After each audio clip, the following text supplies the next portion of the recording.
menerima undangan Porkom ya.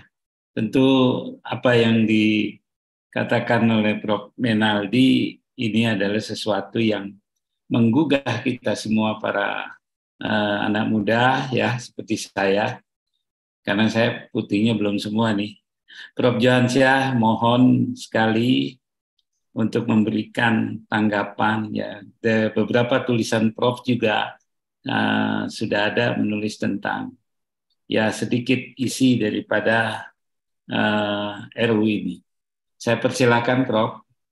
Baik, terima kasih Kang Hadi dan teman-teman para panitia untuk pertemuan ini. Bisa dengar ya Mas ya suara ya, saya? Jelas, Prof. Bagus Prof. Oh, bagus ya.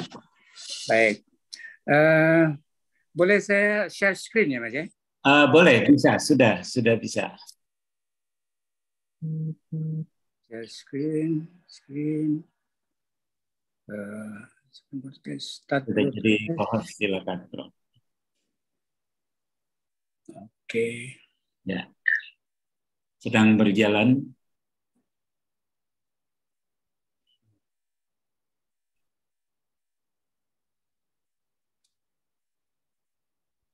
Nah, ini. Sudah ada ya Mas ya? Sudah Prof. Ya. Baik.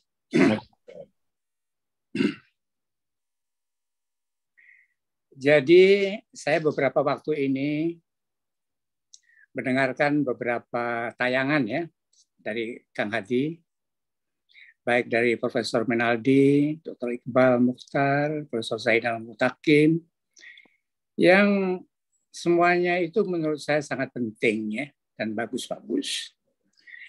Saya sendiri agak berbeda. Saya mengupasnya dari kinerja pemerintah dalam hubungannya dengan ID. Ya. Ya. Jadi menurut kaidah-kaidah profesionalisme, di sini saya mau bekerjakan. Tadi malam juga ada meeting yang saya dengar, yang saya tidak sempat mendengar, tapi saya membaca, saya mendengarnya belakangan dengan rekaman.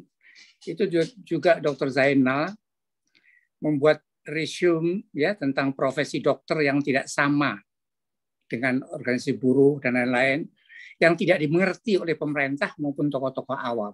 Ini benar sekali. Nah, saya akan berbicara tentang perseteruan antar lembaga. Ini menjadi topik sentral sebenarnya dari kasus kita ini. Ini terjadi perseteruan ini karena kinerja yang tidak profesional. Ya.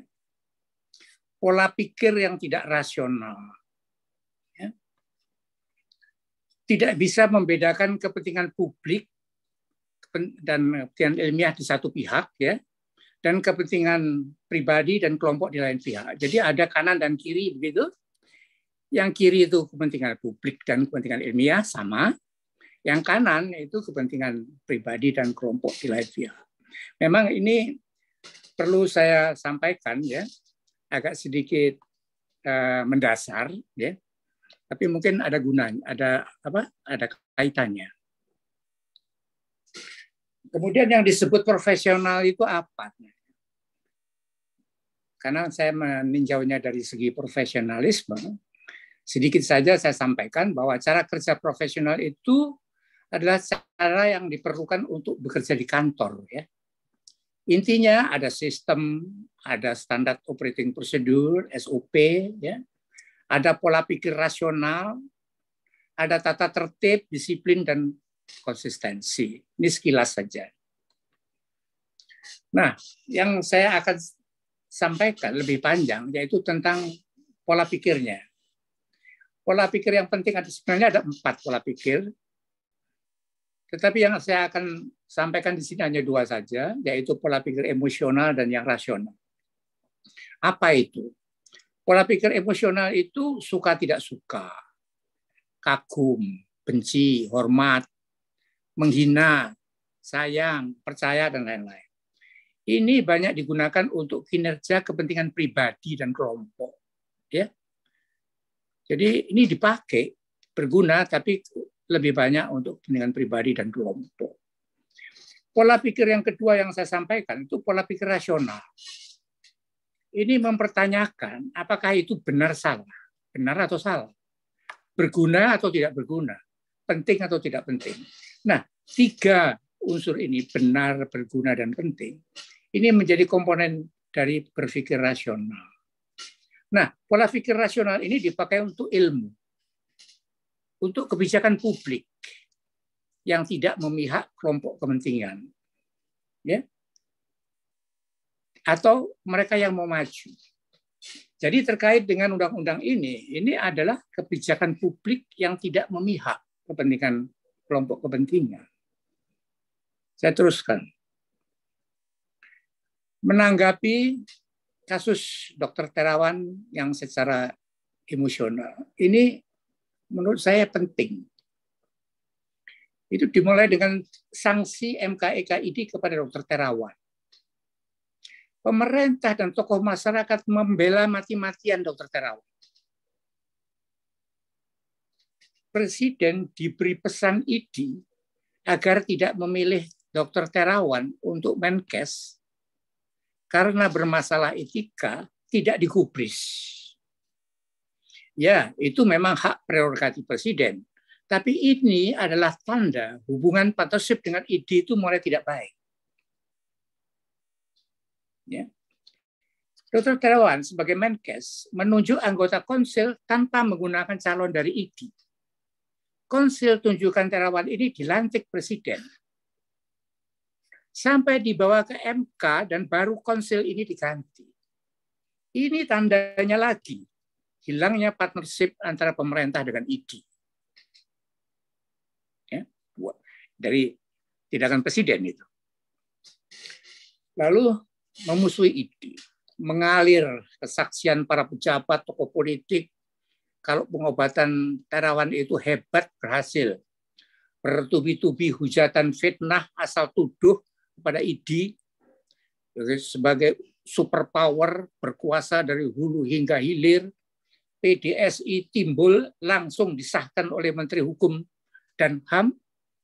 Ya, PDSI langsung menggembar-gemborkan, mempersulit STR, SIP, penerimaan PPDS, mahal, darah biru, dan lain-lain. ID digaungkan untuk dibubarkan, baik pemerintah maupun dari DPR. Ya. Saya bicarakan dalam tulisan saya di partnership itu, kalau yang salah itu pemerintah, tapi anehnya yang mau direformasi itu ID dan kolegium. Aneh kan? ID nggak salah apa-apa. Merajalelanya pola pikir emosional ini itu sampai dibawa ke kebijakan publik.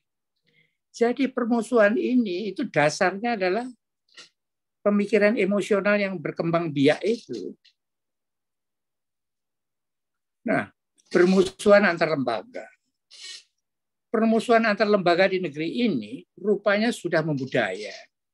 Mereka tidak menyadari kalau lembaga itu dibentuk untuk kebaikan bangsa dan negara.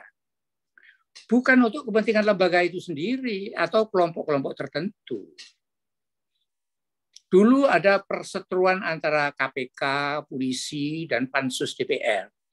Dikenal sebagai permusuhan cicak dan buaya, apa gitu. Ya, saya tidak terlalu detailnya, tapi saya ingat ini ada ini.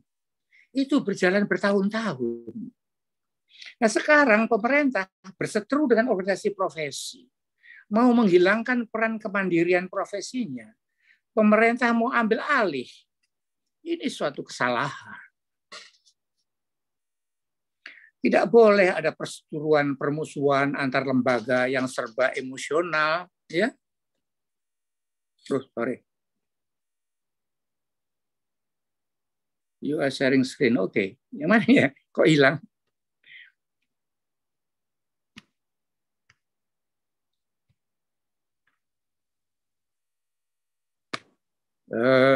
Kok hilang ya Mas ya? Iya Prof, hilang ini.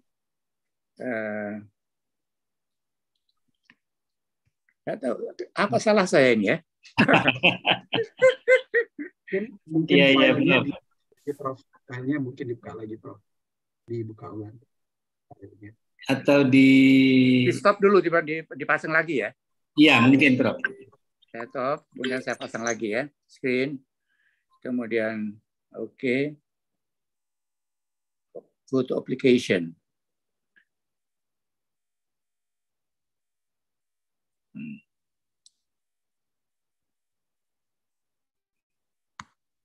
Nah, ya ini keluar Mas.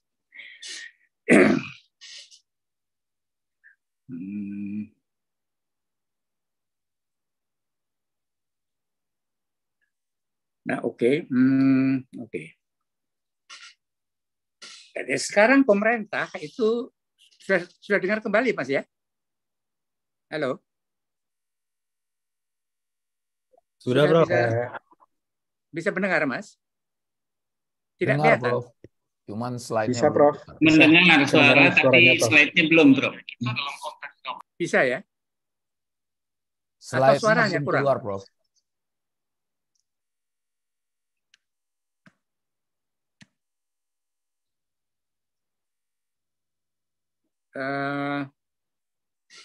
Ini sudah di tempat saya sudah keluar ini.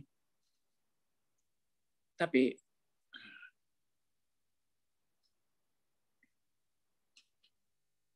dan itu ada satu interview yang Belum keluar ya, Prof? Izin. belum keluar. Iya. dinamis dengan pada zamannya. Terus satu ketika Eki atau Yogi bisa bantu Prof. Johansa? Mas Maaf Yogi. ini.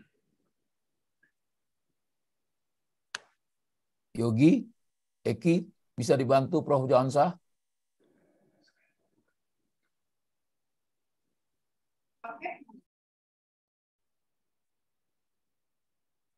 Ya, itu permulaan itu, Prof. Terus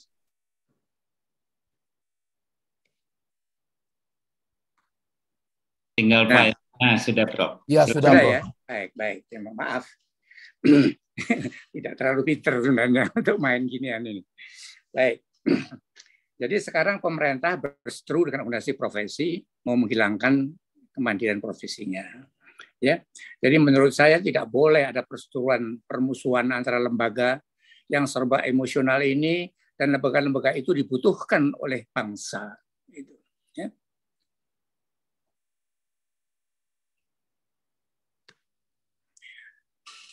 Lalu ini berkembang biak, ya, apa itu kebencian itu, emosional itu, dampaknya lalu membuat rencana undang-undang, dan kemudian rencana ini kan dibuat secara selintutan, ya, yang saya pinjam dari kata-kata yang pernah dipakai oleh pembicara-pembicara sebelumnya itu, ya. Ini dibuat rencana undang-undang ini secara selintutan, ya tidak bisa tuh. Rencana undang-undang kok selintutan. Rencana undang-undang seperti itu tuh rencana undang-undang yang tidak layak. Ini satu saja ini sudah mengatakan bahwa itu tidak layak. Apalagi kalau dijabarkan pasal per pasal dan lain-lain. Selintutan ini saja sudah tidak layak menurut saya. Jadi kalau saya lihat secara itu ya keseluruhan, selama ini serangan dari kita itu banyak ditujukan kepada Menkes. Tetapi Presiden itu pernah bilang, tidak ada misi menteri. Tidak ada misi menteri. Yang ada itu misi Presiden. Jadi semua kehebohan ini tentu berasal dari misi Presiden. Kalau sudah misi Presiden itu berarti misi kabinet. Jadi menurut hemat saya, yang bisa mencabut OBL ini hanya Presiden. Jadi karena itu usaha-usaha kita harus lebih intens ya.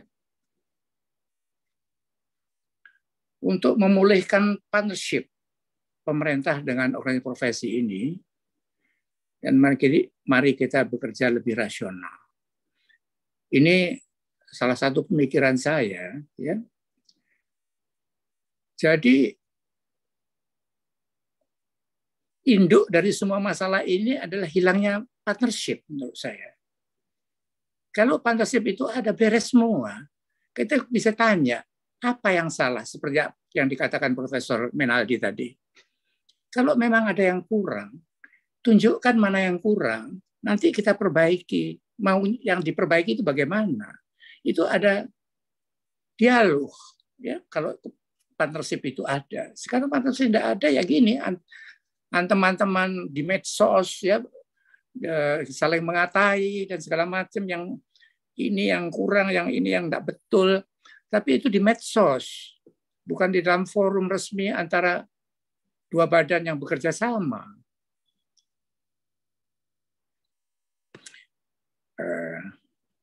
Baik, inilah akhir dari pembicaraan saya malam ini. Mungkin nanti kita bisa lanjutkan dengan diskusi. Terima kasih.